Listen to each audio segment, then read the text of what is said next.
हुए हमारे पार्टी के सभी नेतागण,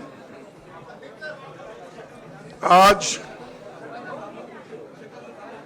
जो देश में चुनाव के रिजल्ट आए हैं, ये मैं तो पहले कहूंगा, ये जो रिजल्ट है जनता की रिजल्ट है और ये जनता की जीत है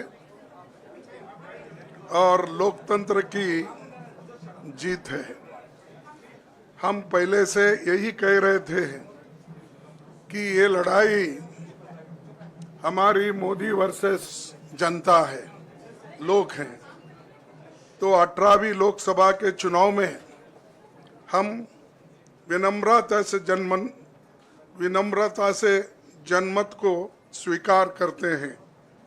इस बार जनता ने किसी एक दल को पूर्ण बहुमत नहीं दिया, खासकर सत्ताधारी दल भाजपा ने एक व्यक्ति एक चेहरे के नाम पर वोट मांगा।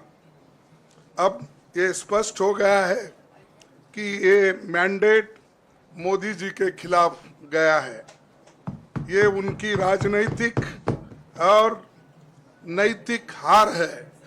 जो व्यक्ति बार बार अपने नाम से ही हर जगह वोट मांगते थे, उनकी ये बहुत बड़ी हार है और नैतिक दृष्टि से ये तो उनको बहुत बड़ा नुकसान हुआ है। आप जानते हैं कि कांग्रेस पार्टी और हमारे इंडिया गठबंधन से बहुत प्रतिकूल माहौल में चुनाव लड़ा। सरकारी मशीनरी ने कदम कदम पर अवरोध डाला, बैंक खाते सीज करने से लेकर तमाम नेताओं के खिलाफ अभियान चलाया।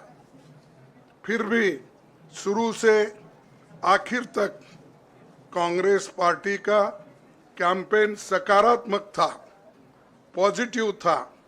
हमने महंगाई, बेरोजगारी, किसानों और मजदूरों की बदहाली और संविधान संस्थाओं का दुरुपयोग जैसे विषयों को केंद्रीय मुद्दा बनाकर हम जनता के सामने गए थे। इन मुद्दों पर बड़ी संख्या में लोग हमसे जुड़े, हमारा समर्थन किया। प्रधानमंत्री ने जिस तरह का कैंपेन किया वो इतिहास में लंबे समय तक याद रखा जाएगा। कांग्रेस के घोषणा पत्र के बारे में मोदी जी ने जो झूठ फैलाया, जनता ने उसे समझ लिया। मैं इस मौके पर कहना चाहूँगा कि श्री राहुल गांधी जी की दोनों यात्राएं, भारत जोड़ो यात्रा और भारत जोड़ो न्याय यात्रा के दौरान लाखों करोड़ों लोगों को मिलना, लोगों की समस्याओं को सुनना और आगे चलकर उन समस्याओं का हल ढूंढना हमारे कैंपेन का आधार बना। हमने इसी को 5 न्याय और 25 गारंटी का नाम दिया और इसी के आधार पर हमने गारंटी कार्ड बनाया। हमारे कार्यकर्ता उसे लेकर घर घर पहुंचे और लोगों को संपर्क करें। इसके अलावा जो एक महत्वपूर्ण बात है वो भाजपा नेतृत्व की अहंकार की वजह से हुई। उन्होंने धीरे धीरे सारे संवैधानिक संस्थाओं के ऊपर गैर कानूनी तरीके से कब्जा करने की कोशिश की। फिर इनका उपयोग विरोधी दल के खिलाफ करने लगे। जो दब गया उसे दबा के अपने तरफ लिया, जो नहीं दबे उसकी पार्टी को तोड़ दिया, नहीं तो फिर जेल में डाल दिया। लोगों को ये विश्वास हो गया था कि मोदी जी को एक मौका और मिला तो अगला हमला संविधान पर सीधा होगा और लोकतंत्र पर होगा। इसीलिए लोगों को इसके प्रमाण नए संसद सत्र के साथ ही दिखेंगे। खुशी इस बात की है कि भाजपा इस षड्यंत्र में अब सफल नहीं हो पाएगी। मैं इस अवसर पर सीपीपी चेयरपर्सन श्रीमती सोनिया गांधी जी, हमारे लोकप्रिय नेता राहुल गांधी जी, प्रियंका गांधी जी का विशेष मैं धन्यवाद करना चाहता हूं। और इन्होंने दिन रात बराबरी से पूरे देश में कैंपेन किया और हमें एक मजबूत स्थिति में पहुंचाने के लिए भारी मदद इन्होंने की। और मैं ये कहूँगा कि इनके वजह से हमको बहुत बड़ा प्रोत्साहन देश में मिला और आज ये स्थिति जो बनी है उनके वजह से बनी। और हमारे करोड़ों कार्यकर्ता जो है देश में, उन्होंने भी हमारा साथ दिया, इसीलिए मैं बहुत बहुत उनको धन्यवाद देता हूं।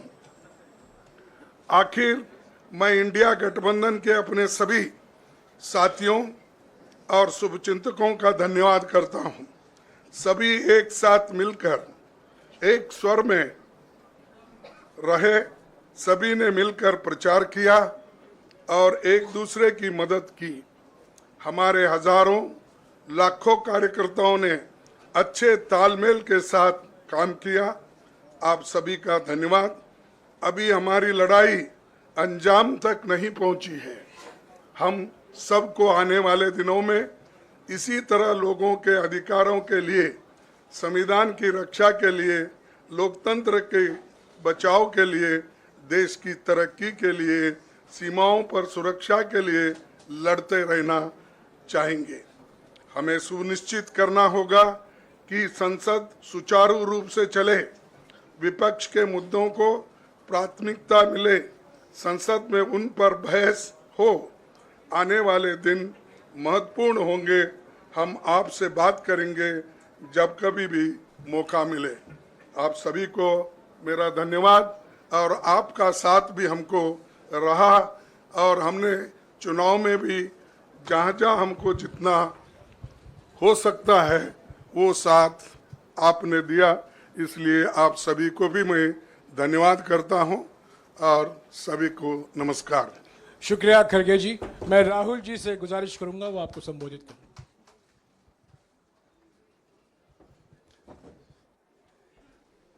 नहीं, खड़गे जी आपने बड़ी सही बात बोली। जहां